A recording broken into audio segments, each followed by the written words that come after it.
How do you measure love? Is it based on how much time you've spent together or how strong you think your emotional connection is? Maybe you feel like love isn't really measurable, it's just something that you feel or you don't. Well, recently I watched a video by Simon Sinek, and something that he said in that video gave me the chills. He presented this beautiful concept, this way of measuring love that was so eye opening for me that I wanted to share it with you really quick. Here's a clip. Do you love your wife? Yes. Right? Prove it. Like, what's the metric? Give me the number that helps me know, right? Because when you met her, you didn't love her, right? Now you love her, right? Tell me the day the love happened. It's an impossible question, right? But it's not that it doesn't exist. It's that it's much easier to prove over time. It's like exercise, right? If you go to the gym and you work out and you come back and you look in the mirror, you will see nothing. And if you go to the gym the next day and you come back and you look in the mirror, you will see nothing, right? So clearly there's no results, can't be measured, it must not be effective. So we quit, right? Or if you fundamentally believe that this is the right course of action and you stick with it, like in a relationship, I bought her flowers and I wished her happy birthday, and she doesn't love me. Clearly I'll give up. You know, that's not what happens. If you believe there's something there, you commit yourself to an act of service. You commit yourself to the regime, the exercise. You can screw it up. You can eat chocolate cake one day. You can skip a day or two. You know, it allows for that. But if you stick with it consistently, I'm not exactly sure what day, but I know you'll start getting into shape. I know it. And the same with the relationship. It's not about the events. It's not about intensity. It's about consistency, right? You go to the dentist twice a year, your teeth will fall out. You have to brush your teeth every day for 2 minutes. What does brushing your teeth twice a day for 2 minutes do? Nothing. Unless you do it every day, twice a day for 2 minutes, right? It's the consistency. Going to the gym for 9 hours does not get you into shape. Working out every day for 20 minutes gets you into shape. Such a great video, right? The measuring stick for love is consistency. A loving relationship isn't something that just happens to you because you have chemistry or positive feelings towards somebody. Love is so much more than that. I know it's cliche, but love is a verb. It's an action word. That means you're only loving when you're doing. And you can truly start to measure the quality of your love by starting to track the consistency of your behavior. Are you consistently doing the things that matter most over an extended period of time? Like my friend Jonathan Sherman says, grass doesn't self-mow, toilets don't self-clean, and cars don't fill themselves with gas. And your relationship will not survive on yesterday's love. So consistency is super important.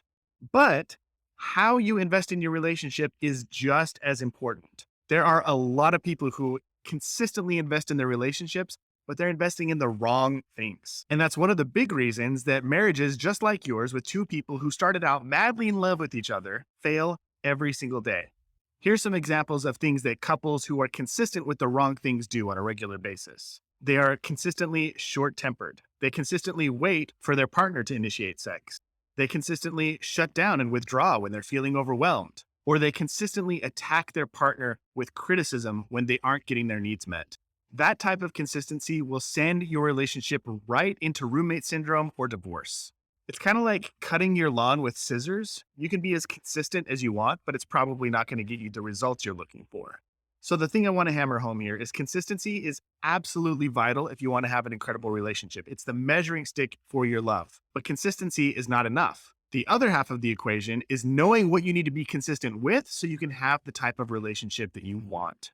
For example, doing little things like expressing daily gratitude or offering a comforting hug after your partner has a rough day, paying your partner sincere compliments, sharing in their victories, initiating a passionate kiss, or just not getting reactive when they're in a bad mood. It could be weekly date nights, thoughtful gestures, and taking care of their least favorite chores.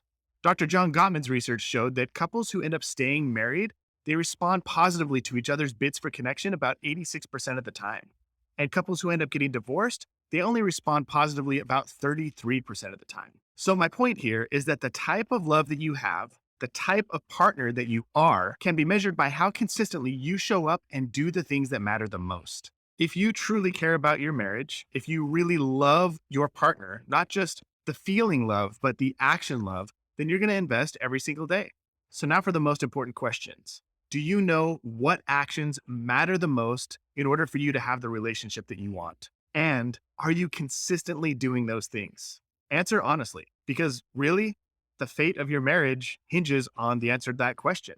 Do you know how to spend your time, your energy, your money, and your attention so that it yields the very best results possible from your relationship? My guess is that if your relationship isn't really where you want it to be right now, it's likely because you're lacking consistency in a certain area of your life. Now, there's a lot of ways to go about improving your situation.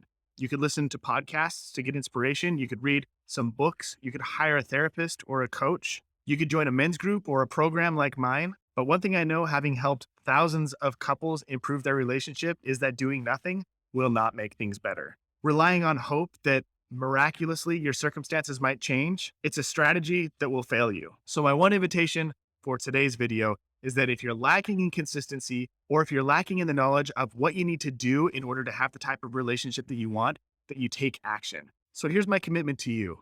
I'm going to leave a bunch of links to some incredible resources, books, podcasts, and programs down in the description below. I want you to commit to taking action. Figure out which resource is best going to serve you to help you take that next step, to help you be consistent, to hold you accountable, and to do the things that will make a difference in your relationship. Grab one of those resources and take action on it, because that's the only way that you're going to change your situation and create the type of marriage that you really want. I'm excited for whatever journey I play in helping you be consistent with the things that matter. And I hope if you enjoyed this episode, you hit the little subscribe button down below. I'll see you next week.